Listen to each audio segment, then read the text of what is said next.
নমস্কার। আমাদের সঙ্গে এই মুহূর্তে টেলিফোনে যুক্ত আছেন বাংলাদেশের সাবেক স্বরাষ্ট্রমন্ত্রী এবং আওয়ামী লীগের শীর্ষ নেতা আসাদুজ্জামান খান কামাল। আমরা তার সঙ্গে কথা বলবো এই মুহূর্তে।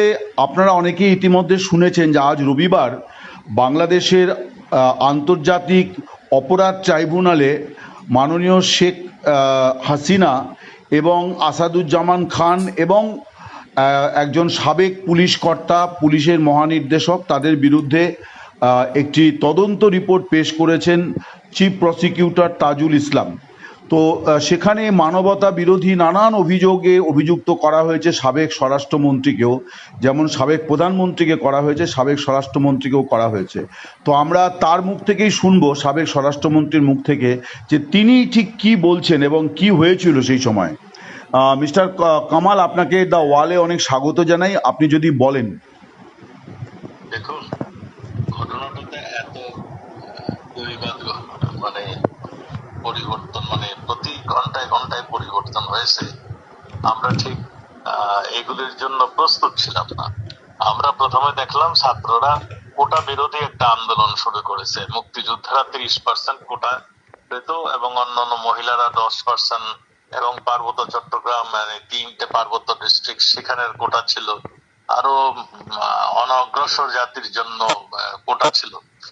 এই সবগুলো মিলিয়েই কোটা সিস্টেমটা চালু ছিল এবং তার এগেনস্টে ছাত্ররা আন্দোলন করেছিল। প্রথম একবার আন্দোলন করেছিল মাননীয় প্রধানমন্ত্রী, আন্দোলনের ছাত্র থেকে ডেকে বললো যে কোটা সিস্টেম আমি বাতিল করে দিলাম। পরে একজন 2-3জন মুক্তিযোদ্ধার সন্তানেরা তার উপর এইটার জন্য আপিল করে। কোর্টে সেই আপিলে রায় ঘোষণা করে ছাত্রদের পক্ষে। এরপর থেকে আন্দোলন শুরু, এবং এই আন্দোলন মাননীয় প্রধানমন্ত্রীও মানে ছিলেন, সিদ্ধান্ত নিয়েছিলেন এই আন্দোলন করার আগে, করার সময় এগুলি তিনিও কোটা সিস্টেমটাই তুলে দিবেন। কিন্তু এই সময় আমাদের জন্য ফেভার করেনি। আমাদের হয়তো কিছুক্ষণ সময় লেগেছিল, এবং আমাদের যে পলিটিক্যাল পার্টি সে তার প্রতি আমাদের মানে একটু নজর একটু কম ছিল। সব মিলে ঝুলেই একটা ঘটনাটা মানে কোটা আন্দোলন থেকে পরিবর্তিতে মানে এক দফা আন্দোলন চলে আসলো। কোটা আমরা কিন্তু মাননীয় প্রধানমন্ত্রী কিন্তু স্বীকার করে গিয়েছিলেন যে কোনো কোটা থাকবে না, ইনক্লুডিং মেয়েদের কোটাও থাকবে না, সব কোটা বাদ।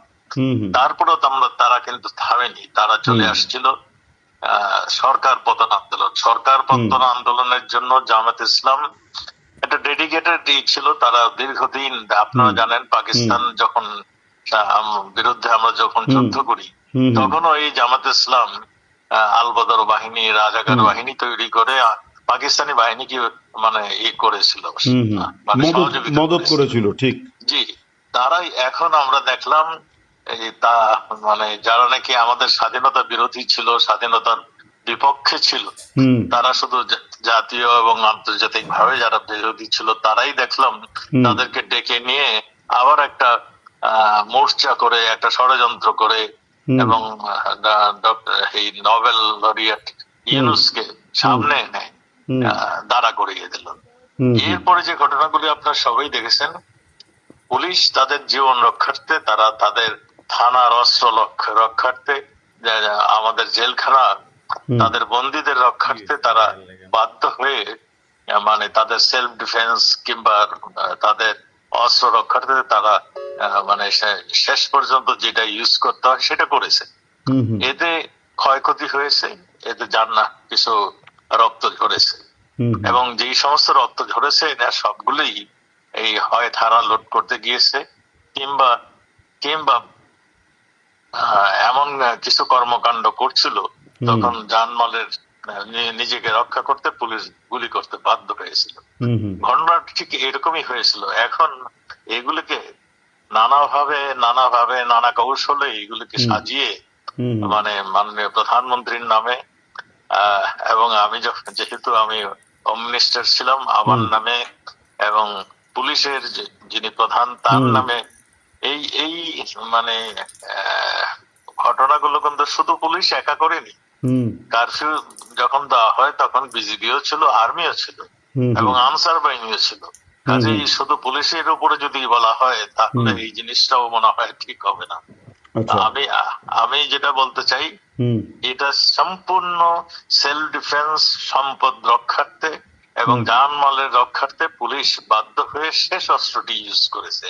এখানে কেউ নির্দেশ দিতে হয় না, পুলিশের আইনেই এটা তাদেরকে সেই ক্ষমতা দিয়ে দেওয়া হয়েছে যে তারা সেলফ ডিফেন্স, সম্পদ রক্ষার্থে তাদের তারা ফায়ার ওপেন করতে পারবে। শেষ অস্ত্রটাই হলো তাদের এটা। এখানে সেই জন্যই কিছু ক্ষয়ক্ষতি হয়েছে। এইখানে যতগুলো মানুষ হত হয়েছে কিংবা হত্যা হয়েছেন, এর মধ্যে শুধু শুধু যে বিদ্রোহ যারা করেছেন তারাই নয়, ছাত্র সংখ্যা তো যথেষ্টই কম, অন্যান্য যারা ছিল তারা এই এই সংখ্যায় জড়িত হয়েছে। এবং এখানে ছাত্রলীগের ছেলেরাও মানে হত হয়েছেন, এখানে আওয়ামী লীগের ছেলেরাও হত হয়েছেন। তা সব মিলিয়ে পুলিশ হত হয়েছেন। পুলিশের সংখ্যাটা কিন্তু এখনো সঠিকভাবে আনয়ন করে নাই। এক জায়গায় ধরেন সিরাজগঞ্জের এক জায়গায় 13 পুলিশকে মানে পিটিয়ে হত্যা করেছেন, যাত্রাবাড়িতে পুড়িয়ে হত্যা করেছেন, বিভিন্ন জায়গায় পুলিশ হত্যা করে আবার ফ্লাইওভারে ঝুলিয়ে রেখেছেন লাশ। এই দৃশ্যগুলিও দেখেছেন। কাজেই আর যত পুলিশের অস্ত্র শস্ত্র লুট করে নিয়ে গেছেন, এখন অস্ত্রগুলি তাদের হাতেই রয়েছে। এই সবগুলি মিলে ঝুলেই এই ঘটনাগুলি ঘটেছে। এখন কিভাবে আওয়ামী লীগকে দমন করতে হবে, কিভাবে মাননীয় প্রধানমন্ত্রীকে জব্দ করতে হবে, সেই জন্যই এই সমস্ত মামলা অত্যন্ত কৌশলে এই মামলাগুলোকে মানে করছেন এবং সেইভাবে ইনকোয়ারি রিপোর্ট গুলি আসছেন। সেখানে আমাদের উকিলকেও যেতে দেওয়া হয় না, আমাদের কেউ ওখানে যেতে দেওয়া হয় না। একটা প্রশ্ন আমি করছি, মানে এতগুলি মানুষ, প্রায় 450-500, মানে যে যদি মূল ফিগারটাকেই ধরি, মানে এত মানুষকে পুলিশ হত্যা করলো, তাহলে পুলিশের কি বা সরকারের তরফে কোনো নির্দেশ? আপনি তো স্বরাষ্ট্রমন্ত্রী ছিলেন, মানে আপনি কোনো নির্দেশ দেননি আপনি বলছেন? আমাদের কোনো নির্দেশ দেওয়ার তো প্রয়োজন হয় না। আচ্ছা। আমাদের পুলিশের উপরে যেই মানে এটা ছিল, আমরা কি ওইখানে যে দাঁড়িয়েছিলাম যে গুলি শুরু করুন, এটা তো যারা অধিনায়ক ব্যাটেল ফিল্ডে তো দেখেন আর্মির যে যিনি কমান্ডিং অফিসার তিনি করেন। আমাদের পুলিশ অফিসাররা তাদের ডিউটি পালন করেছেন। তারা প্রথমে হুইসেল বাজিয়েছেন, তারপর ব্যারিকেড দিয়েছেন, তারপরে মানে গ্যাস মেরেছেন, জল কামান দিয়েছে। তারপরে যখন মানে তাদের উপরে যখন গুলি শুরু করেছে, মানে আগুন ধরিয়ে দিচ্ছে, তখন তারা লাস্ট স্টেজে এটা করেছে। আজকে অভিযোগ আর এই 400-500 কথা বলেন, এখানে পুলিশ এইখানে আমার জানা মতে এই সংখ্যা অনেক কম। এবং আমিও তদন্ত করে দেখেছি, এক লোক নাম মামলা হয়েছে, সে কোর্টকে জানিয়ে দিচ্ছে যে আমি তো মরিনি। এই ধরনের ঘটনাও আছে। না, রাষ্ট্রসংঘের একটা রিপোর্ট হচ্ছে, সেখানে অবশ্য 1400 লোক হত্যা হয়েছে বলে বলা হচ্ছে আর কি। সেখানে এইগুলির যদি আপনারা তদন্ত করেন, 1400 লোকের নাম ঠিকানা করেন, তাহলে দেখবেন 3 বছর আগে মারা গেছে তারও নাম এখানে রয়েছে। এই সবগুলি হিসাব নিকাশ করার একটা মনে হয় সময় আসছে। কয়জন পুলিশ, কয়জন ছাত্রলীগের মানে আওয়ামী লীগের লোক, কয়জন মানে অন্য দলের লোক মারা গিয়েছে, কিংবা কয়জন ছাত্র মারা গিয়েছে, এই সবগুলির বোধহয় হিসাবের একটি সময় আসছে। আমার এই 1400-1500, আমি তো এক রিপোর্টে দেখছি 3100 পুলিশ আহত হয়েছে। এই সবগুলো নিয়েই একটা বিভ্রান্তিকর পরিস্থিতি সৃষ্টি হয়েছে। তো কাজেই এই সবগুলো নিয়ে একটা কমিশন বসানো উচিত আমি মনে করি। আপনি বলছেন যে একটা বিচার বিভাগীয় কমিশন, যেমন শেখ হাসিনা কমিশন গঠন করেও দিয়েছিলেন, যেটা কন্টিনিউ হয়নি পরবর্তী সময়তে। জি জি জি। আপনি বলছেন যে এই সরকারের যদি তাহলে তারা যদি মনে করে, তাহলে নিরপেক্ষতা বজায় রাখার জন্য একটা কমিশন গঠন করা উচিত। অবশ্যই আমি তাই তো মনে করি। কারণ পুলিশ বলছে 3100 পুলিশ মারা গেছে, একটা বিদেশি সংবাদপত্রে আমি সেটা দেখেছি। আবার পুলিশ কেউ বলতেছে 500, কেউ বলতেছে 1000, কেউ বলতেছে আবার সরকারি ভাবে বলতেছে আরো কম। আর আমাদের আওয়ামী লীগের নেতা কর্মী যারা মারা গেছে তাদের সংখ্যাও প্রায় 400-500 কম নয়।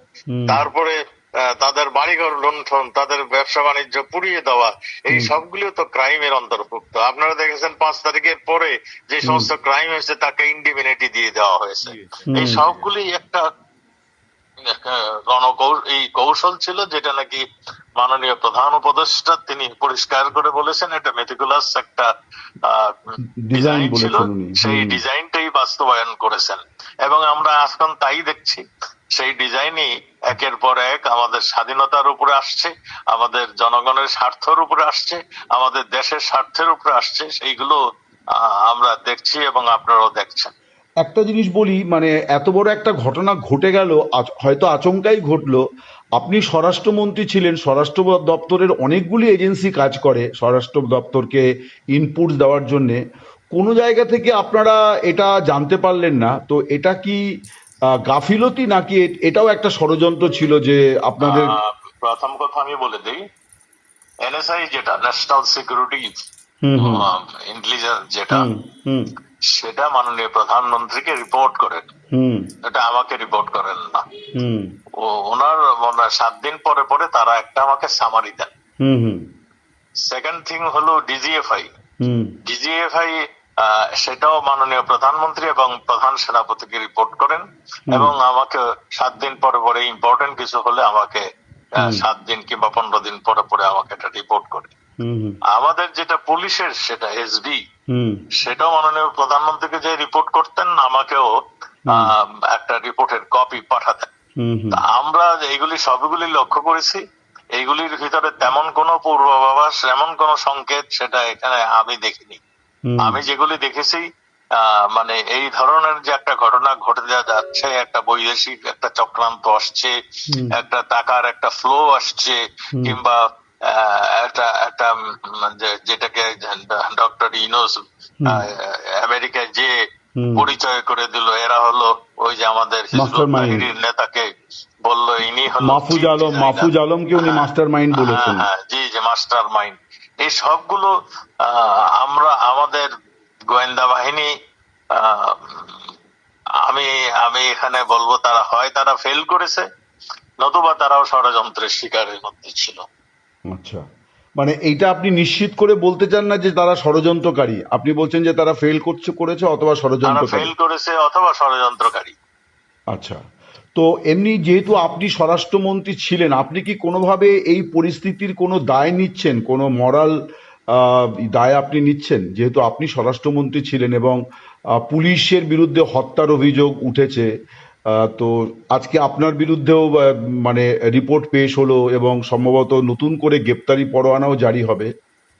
সবকিছুই হবে, এরা সবকিছুই চেষ্টা করবে।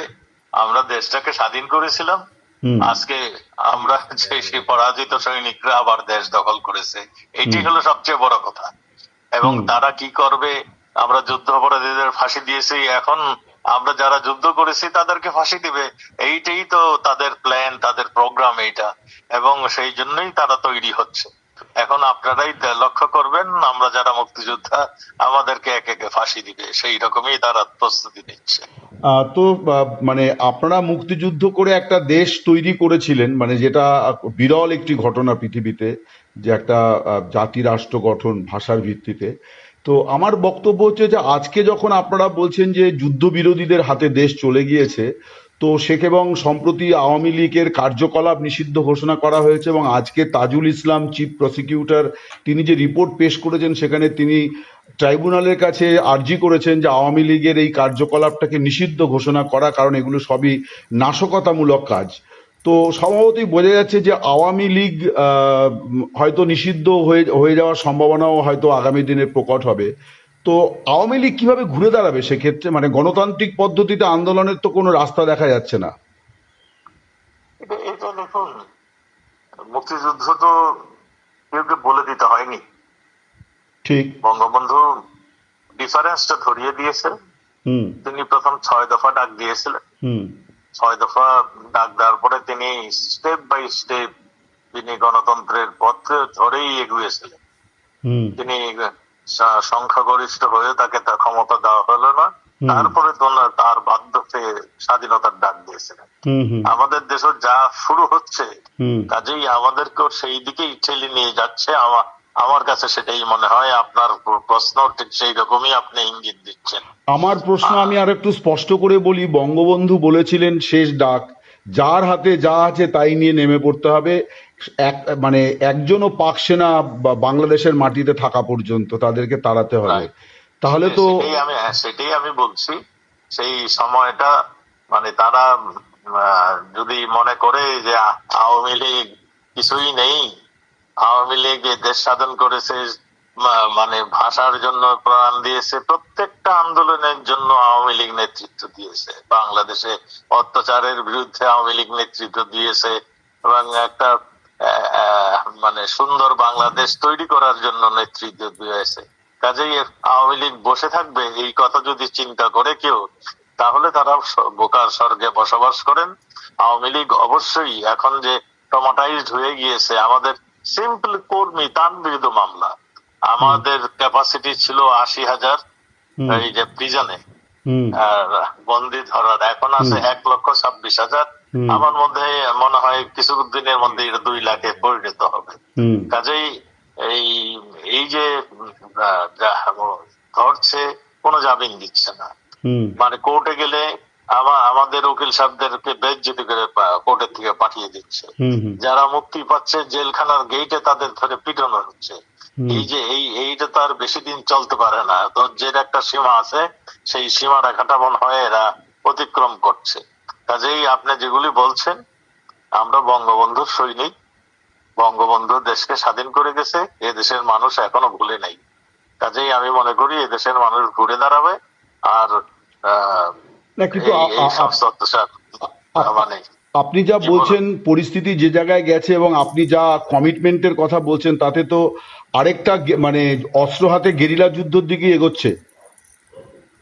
এখন তাদের হাতে যে সমস্ত অস্ত্র রয়েছে, এগুলি যদি আমাদের এই নিরাপত্তা বাহিনী বলুন, আমাদের সামরিক বাহিনী বলুন, এরা যদি কালেকশন না করে, তাহলে তো আমরা যখনই আমরা ঘরের থেকে বের হবো তারা গুলি করবে।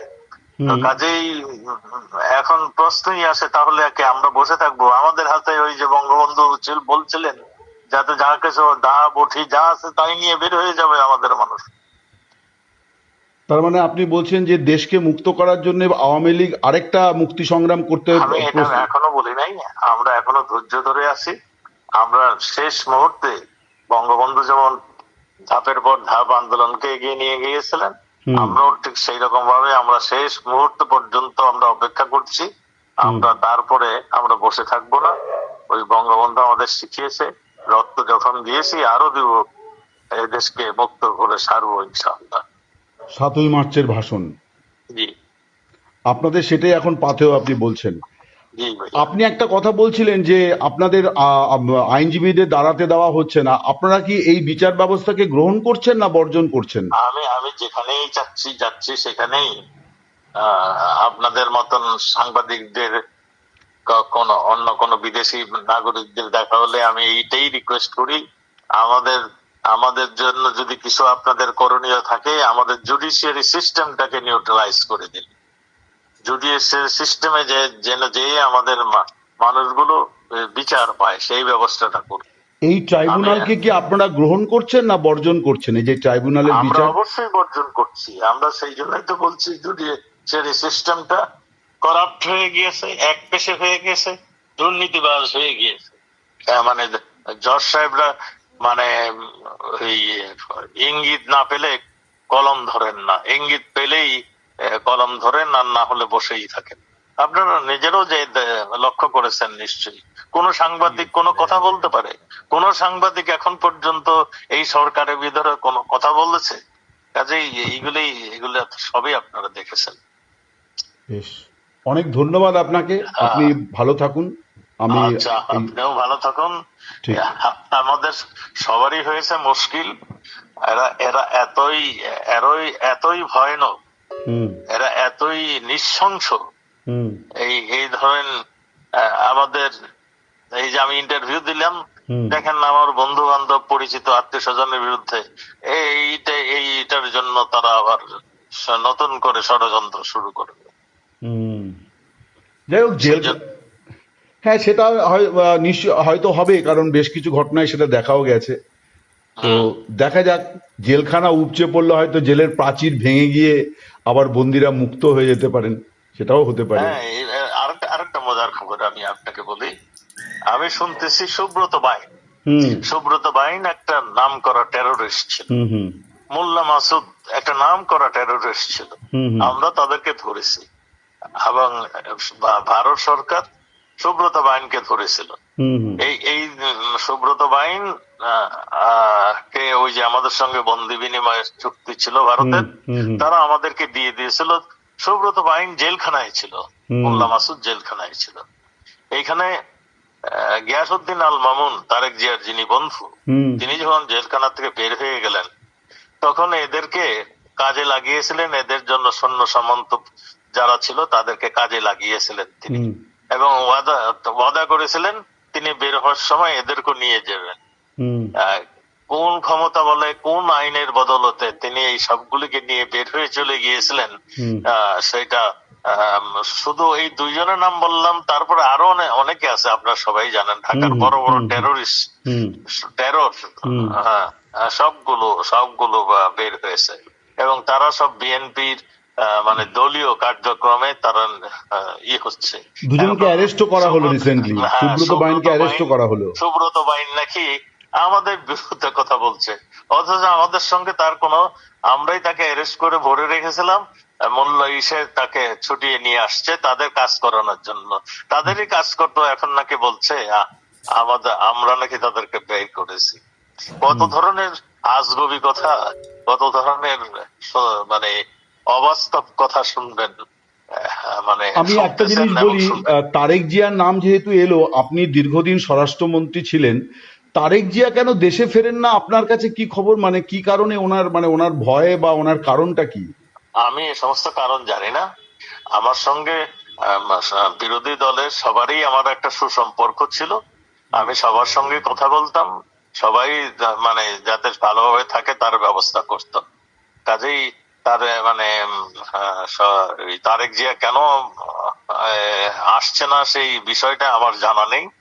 হুম আর আহ, আমি আমি সব বিরোধী দলের নেতাদের সঙ্গে আমার রিলেশন ভালোই ছিল। আমি কোনোদিন কারো মানে ন্যায্য কথা আমি অগ্রাহ্য করি নাই।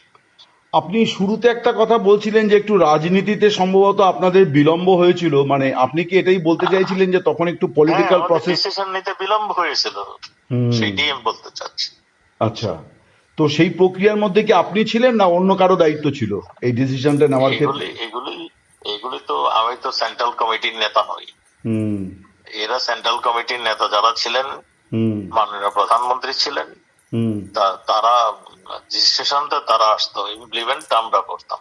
হুম কি ধরনের সিদ্ধান্ত হলে ভালো হতো আপনার মনে হয় যে তখন? আমাদের আমাদের এগুলি অনেক লম্বা কথা। হুম আমার মনে হয় আপনার 2 মিনিটের কথা বলছেন, হুম 15-16 মিনিট হয়ে গেছে। Thank you. এইটা কি, আপনাকে এইটা কি একটা, আরেকদিন কথা আমি বলবো। আর অন্য নেতাদেরও কয়েকজনের বক্তব্য এসছে, তারা বলছিলেন হ্যাঁ, যে ছাত্রদের সঙ্গে বোধহয় একটা ডায়ালগ করলে ভালো হতো মাননীয় প্রধানমন্ত্রীর। ডায়লগের জন্য চেষ্টা হয়েছিল। হুম ছাত্রলীগের সঙ্গে, ছাত্রদের সঙ্গে ডায়লগ মাননীয় প্রধানমন্ত্রী 3 মন্ত্রীকে দায়িত্ব দিয়েছিলেন। হুম ওই যে নফেল হুম শিক্ষামন্ত্রী, হুম তথ্যমন্ত্রী আরাফাত হুম এবং আইনমন্ত্রী ইসে। আনিসুল হক। হ্যাঁ, তারা তাদেরকে কনভিন্স করতে ফেল করেছেন। আমি হুম কয়েকবারই জিজ্ঞাসা করছি কি হয়েছে, বলছে আমরা তো পারছি না, আমাদের কথা শুনছে না। হুম তা আমি বললাম যে শুনছে না, দাবি দেওয়া কি সেইগুলি বলে দেন, সব মানবো, তারপরে শুনবে না কেন? বলে শুনছে না, তারা এক দফায় চলে যাচ্ছে। হুম আচ্ছা এইটাই আমি যতটুকু জানি। এটা মাননীয় প্রধানমন্ত্রী চেষ্টা করেছিলেন, হুম তিনিও নিজেও ডাক দিয়েছিলেন, সেই ডাকও আসেনি। এবং এই 3জন মন্ত্রী তারা 4-5 দিন কথা বলছেন কিন্তু কাজ হয়নি। এই তিনজনকে দৌত্য করতে দেওয়া, দায়িত্ব দেওয়াটার মধ্যে কি কোনো ভুল ছিল মনে হয়, যে আরো কি কম্পিটেন্ট লোক ছিলেন? এটা মাননীয় প্রধানমন্ত্রীর বিচক্ষণ একজন নেত্রী, হুম তিনি ভালো বুঝেন। সেই জন্যই তিনি কাকে দিয়ে কি হবে সেইটুকু উনি জানতেন, সেই জন্যই উনি দিয়েছিলেন। বেশ, অনেক ধন্যবাদ আপনাকে। আপনি জি, ভালো আপনিও থাকুন। ভালো থাকবেন। নমস্কার।